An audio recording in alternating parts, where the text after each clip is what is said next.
the Sermon on the Mount.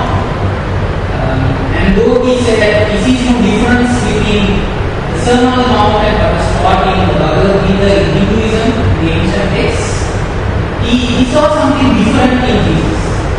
And there is a sense in which everyone has something that they find attractive in. Some social revolutionaries say that Jesus was an early Marxist who didn't look at the differences of impurity or class or anything like that, but included everyone in these things. Some feminists have called Jesus a man who was not trapped by the discrimination and chauvinism of his time, but treated women with equal dignity and respect. More has been written and sung about Jesus perhaps in the last 2000 years than any other figure in history. There are musicals, there are songs, there is so much that is said about it. Today what we want to do is to look at the Nicene Creed and ask what does the Creed have to say about Jesus and how does that change how we live? What difference does it make us practically? Now before that, I wanted us to just remember or keep in mind few things about the Creed itself. Because some of us may have this idea the Creed after all was formulated and finalized in 325 AD, almost 3 centuries after Jesus' life and death. So, is this some kind of new idea that the church decided one day that we make this the doctrine, or was it something else? And try to explain perhaps how this happened. I'm trying to draw an analogy from Twitter, not something that happened rather recently.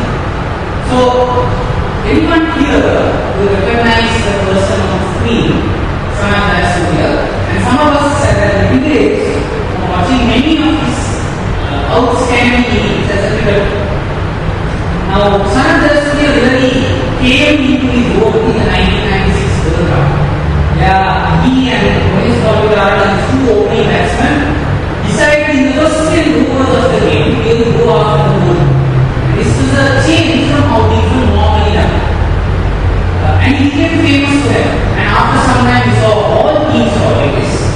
And really, one could even say that the whole new form of T20 was born in a sense when Sanatha Surya walked out during that 1996 World Cup with Mohnish Pabulard and started this new way of playing the game. Now, in 1996, while this was happening, people would have known something completely different was going on. But the implications and what really had changed as a result of Sanatha coming out there may not have been that clear. They would have been amazed, they would have been shocked. Some may have seen this is completely against the tradition, the way the gentleman's game is supposed to play, but it happened. But today, over 20 years later, you look back and you reflect on what happened, and you can say Sanatha Surya was someone who changed the nature of the game. And in many ways, if you look at all the letters and if you look at even the Nicene Creed and the creeds, there's something like this. They say something new happened when Jesus came. They look at his life in the gospel. They look at the kind of person he was, the things he said and did. While it was going on, the disciples themselves were confused about what was going on, what exactly was happening. But afterwards, after his death, after his resurrection, as they were trying to make sense of it, they came to a realization that this was a man like no other. This was someone who had done something completely, who was something completely. And I would suggest that in many ways the creeds, while a summary statement of some of the great truths of the Christian faith, are also a bit like looking back at something new that happened, something amazing that happened, and understanding and writing it or formulating it for the church to hold on. So it's not as if the church suddenly came up with some own, it's more like looking back and coming to reflection to realization. So, one way perhaps of meaning of the creeds. Secondly, when we are looking at the creeds, we need to realize that the Nicene Creed was written in response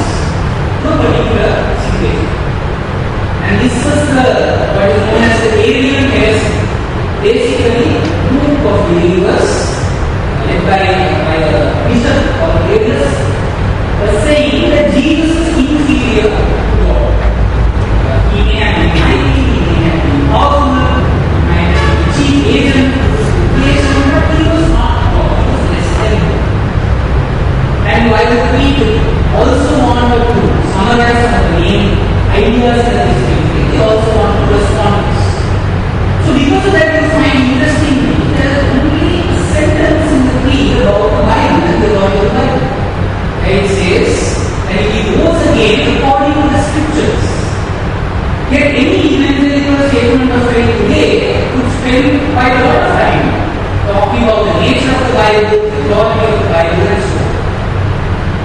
Now, part of the reason for this might be because the New Testament canon, or the list of books that we have, was only decided formally about 60 years after the creed.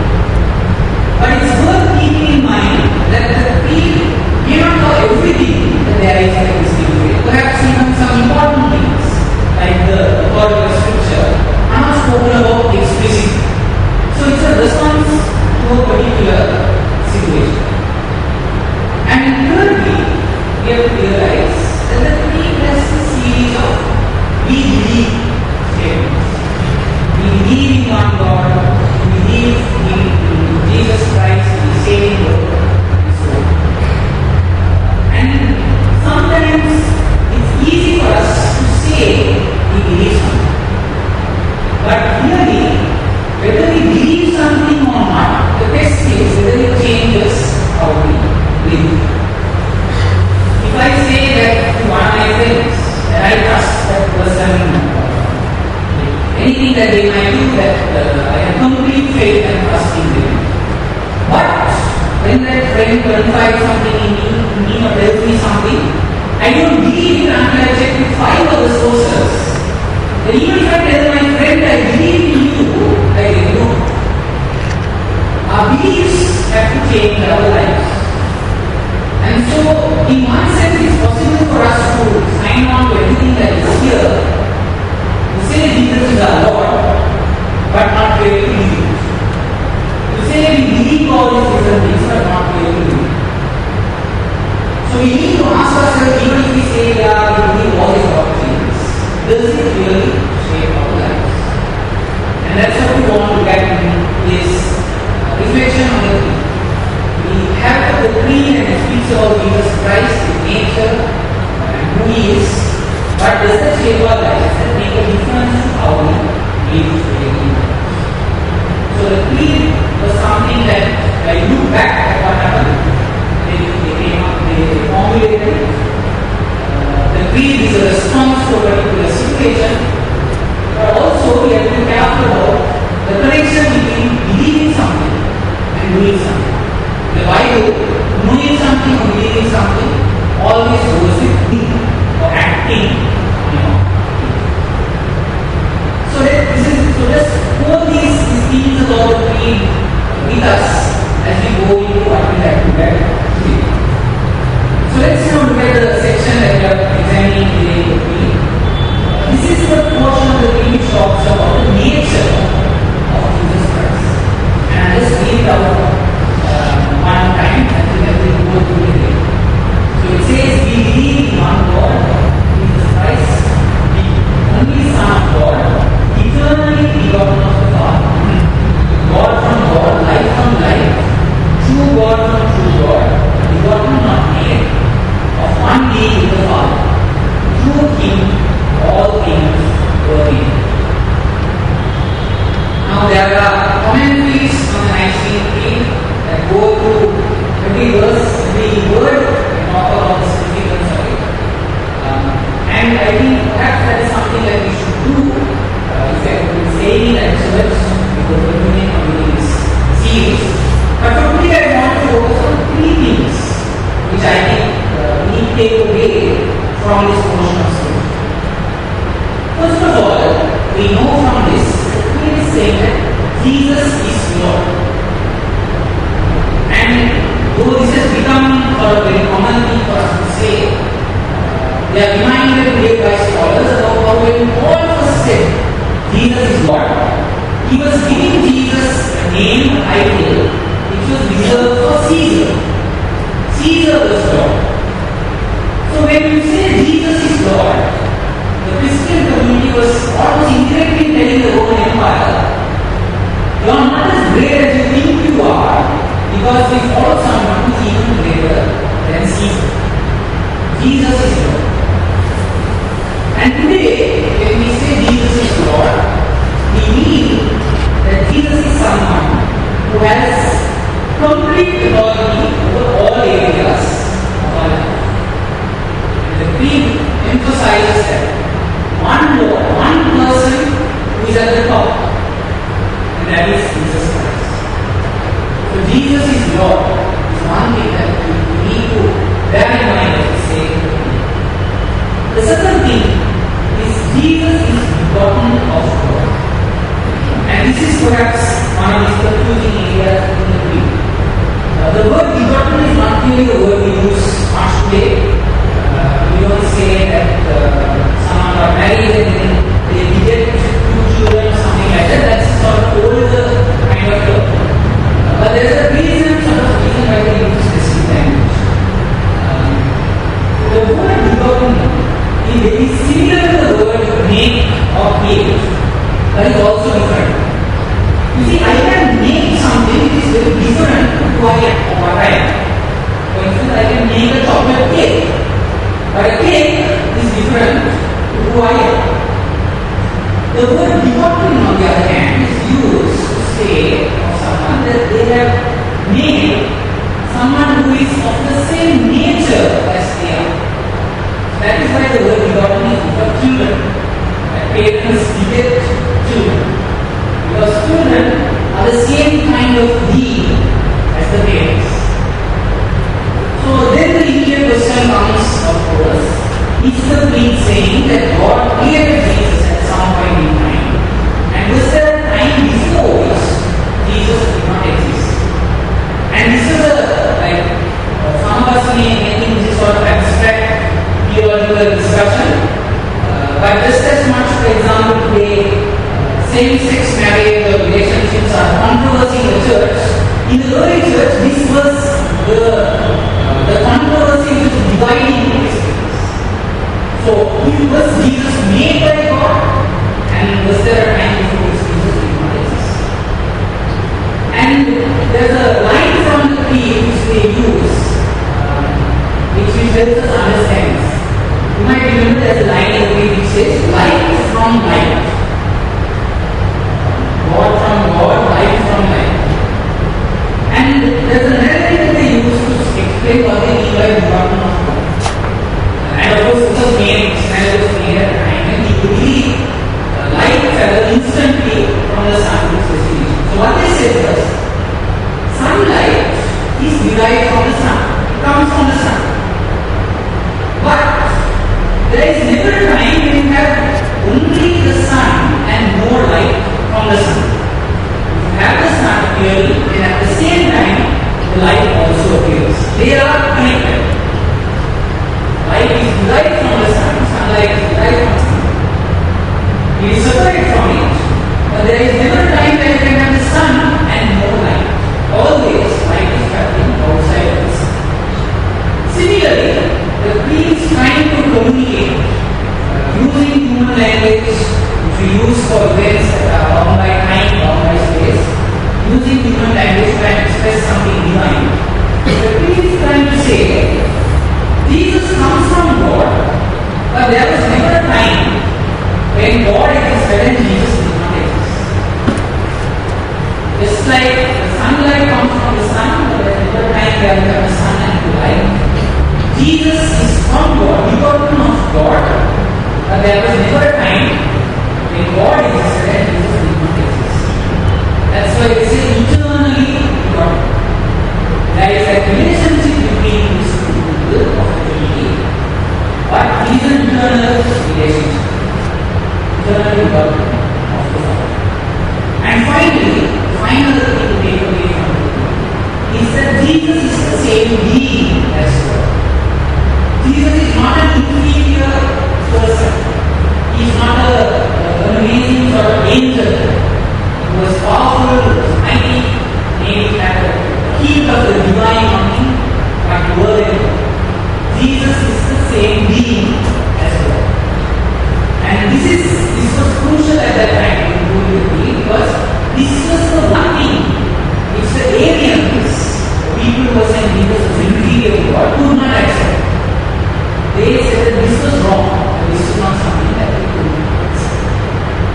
Yet, the church, the early church, affirmed, based on the scriptures, based on the witness of Jesus and who he was and what he did, that Jesus really was the same being, the same kind of being as God was.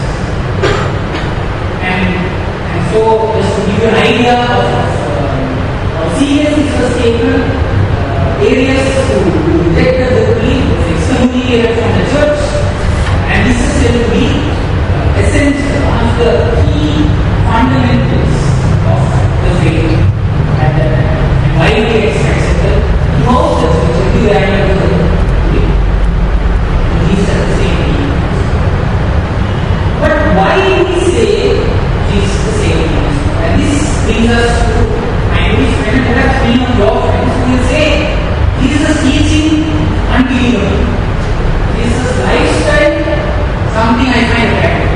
But Jesus' God, that's something, a friend might say, that's something that Paul invented later, something that the church has come up with, not something that Jesus did. He didn't have any ideas like that about himself.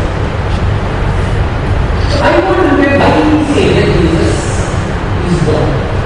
What reason? And I want to get things that we see in Jesus' writings. The first reason, Jesus and forgiveness. And again today, very often we say that Jesus can forgive sins, it becomes a very sort of common because of sin. But imagine this situation. You are seated talking to one of your friends outside there. The argument that you are having becomes heated, and your friend punches you in the face and goes off. And then I've seen this happen. And I walk up to you and say, I walk up to your friend and say, rather, don't worry, you are forgiven for punching that person. Now, how can I forgive someone else for what they have done to a third person? How can I forgive your enemy for what they have done to you? You are the person injured there. You are the person harmed there. You are the person who has to forgive. But Jesus seemed to go around doing this repeatedly. We see it in the paralyzed man. We see it in the sinful woman who brought the alabaster jar of fine perfume. Jesus forgiving sins. As if he was the chief person affected when someone committed the sin.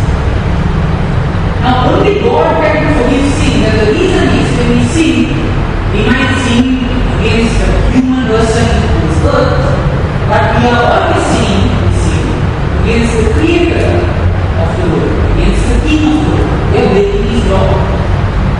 Jesus repeatedly acted as if he was the person who was being wrong when someone sinned, and therefore he was the person who forgave. So Jesus forgave. And not only that, we have to understand in the Jewish context, forgiveness is only something you could get at the temple. Where you go to present your sacrifice, and because the temple was instituted by God, it had His presence, you could get forgiveness from God there. But Jesus is almost saying, you don't need that anymore. You can come to me and I will forgive you. And this is why people say last week, Jesus is doing something that only God could do. So really, when people tell us Jesus didn't think of himself as God, we need to ask them how to explain Jesus trying to forgive sins. When, at least as far as we can see, they weren't committed any sin. What made him do that? We never go around forgiving other people for sins they committed against others. Why did Jesus do this? Certainly, Jesus and his teaching. If you turn with me to Matthew chapter 5, this is the famous Sermon on the Mount, which generations and so many different people have drawn inspiration from. Matthew chapter 5. And if you look at verse 21, you look at verse 21 onwards, you see, many people who say Jesus' teaching is great, but you cannot accept he was God, don't really read the Sermon on the Mount in the light of the Jewish context in which Jesus was speaking. When these leaders and Jewish teachers taught, either they would appeal to the tradition of the elders, they would say that this rabbi has said this, or if they were a prophet, they would say, thus says the Lord, and bring their message. But look at verse 21. You You have heard that it was said to the people long ago, do not murder. Anyone who murders will be subject to judgment. And this is quoting Exodus chapter 20 verse 13. So the law that God gave. But I tell you, and Jesus reinterprets this law, he doesn't say God told me to tell you. He doesn't say his rabbi has said this. He centers his teaching on his own authority. I tell you. Look at verse 27. Matthew chapter 5 verse 27. You have heard that it was said, do not commit adultery. Again, Exodus 20 verse 14. But I tell you that anyone who looks at a woman lustfully has already committed adultery in his heart. Again, that same thing. It has been said in the Torah. It has been said in the Ten Commandments. But I tell you. Verse 31. It has been said, anyone who divorces his wife must incur a certificate of divorce. But I tell you. And repeated again and again. From what people have called Jesus' greatest moral teaching. But we do fail to realize this. Just when Jesus was giving this teaching, he was also claiming for himself an authority which for the Jews only God had. When Jesus gave this teaching, he was claiming for himself an authority that for the Jews only God had. How else could Jesus take one of the Ten Commandments and tell them, I am telling you that actually there is no this commandment than what was said by God to the Israelites when he gave it. So Jesus' teaching shows us that he sees himself as someone from whom a completely different vision and view of the law will come from. Jesus' teaching. And finally we have Jesus and his claims. This comes in so many different parts of the Gospel. In one part of the Gospel, we have this man who comes up to Jesus and he is asking Jesus to let him come and follow him, but after he buries his father.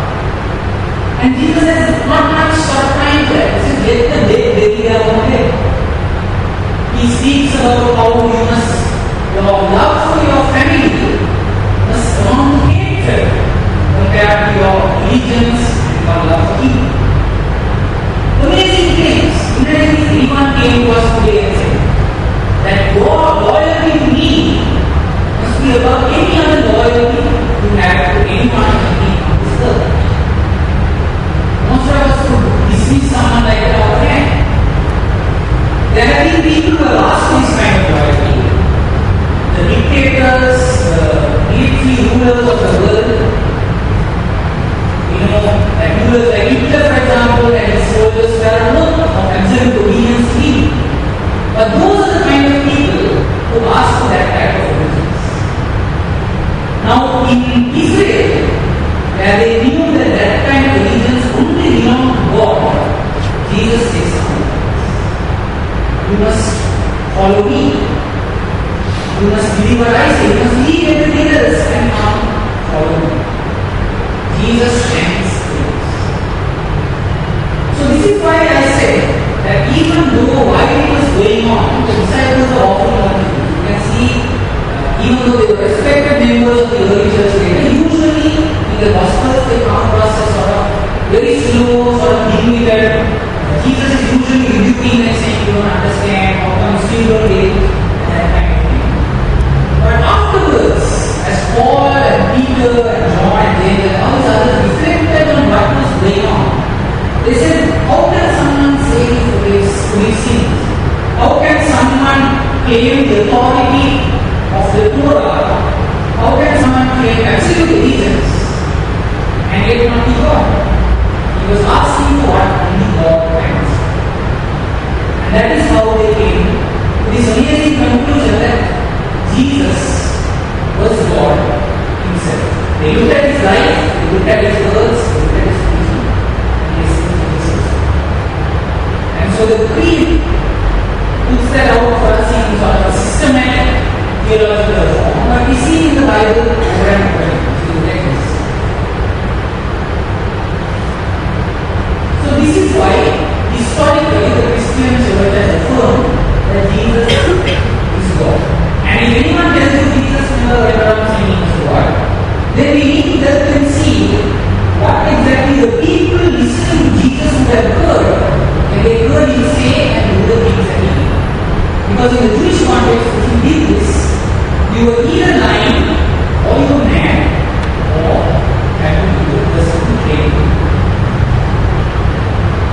you say Jesus?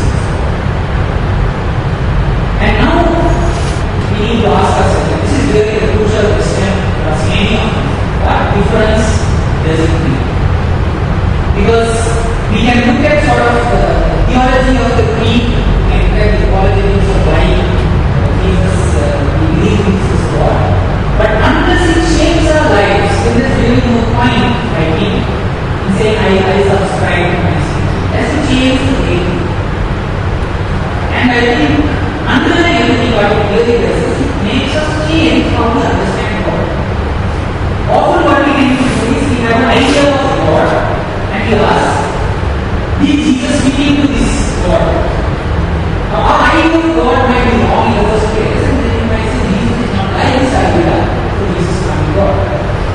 But the New Testament asks us to change our perspective. What it says is, don't come with your idea of God and try to fit Jesus into it. Instead, look at Jesus and then make your idea of God around Jesus and Jesus. Don't bring your own idea of God and try to fit Jesus into it. But your idea of who God is, what He cares about, what He wants to do, has to be built around Jesus. So let me very briefly talk about three things that I think might be particularly relevant to us. What difference does it make? First of all, Jesus and what He valued. So yesterday I went for a gathering of some of my batchmates in the prison, and they were talking. The usual thing in class is what are you doing now? How's life going? And then they come to this often word phrase. This person is doing well, that is very well. And you sometimes wonder what do we mean by doing well? When we say someone is doing well, we usually mean either career advancement, some kind of maybe intellectual achievement, some kind of public standing, well respected, appearing in important business fields, having a position of influence, having a car, having a doing well. But as I was thinking about this and I was reflecting on the sermon, and I just briefly went through the Gospel of Mark to ask myself, okay, what does Jesus get invested in?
possible future they can get. We can make sure that our family has a comfortable life and then we follow. But again and again, this Jesus who is Lord questions them in the Gospels. He seems to see family as something that completes it. Of course, and in the Bible we see family is celebrated, family is important, but it's good to ask, where does Jesus say, what does he say about family? Is it always something positive? Mostly it seems to be negative. And finally, we learn from Jesus about how God reveals himself. See, Jesus spent his time with 12 disciples.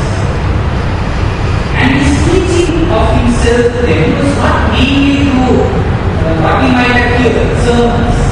He didn't have speeches he made to large crowds, speakers. But so many times we see him going quietly and spending time with groups of people, pouring himself out into their lives and giving them time and attention, sending them out on different missions, dealing with their questions and problems, their fights, or who is the greatest. God reveals himself in community, in a group of people who are working together, who are seeking him together. And the disciples spend their life with him, and he shares life with them. So we need to ask ourselves also, is there a community of Christ that I am knowing? And community of Christ is not 20 minutes after the service discussing something over coffee as enjoyable as that might be. Community of Christ is like what we see in the Gospels, where we are able to ask our questions, where there are people who will challenge you, there are people who will support you, people who will encourage you, where you can be real in your search for God and where God reveals himself. So if Jesus is God, then Jesus shows us that God really reveals himself to us in that kind of community. Do we have that kind of community? And if not, then really we can't be saying we want the pastor to take care of us or the leader to take care of us. If we want that kind of community, we need to go out and get it. Because that is what Jesus says, come follow me, search after me. And that is what he asks us. So what difference does it make? Question for us to reflect on. The creed is a statement of how the early church understood Jesus and how Jesus understood himself as God. But if we believe that, then that has certain implications. How we live, whether what we value and what is important to us, what we spend our time doing after, whom we put as number one in our lives, also how we get to know what we do with it. So as we come to an end today, let's spend a few moments in silence now, just reflecting on this. Maybe some of us will feel that I've been confessing the creed, but I'm not really reading the creed. So let's spend a few minutes in silence asking God to speak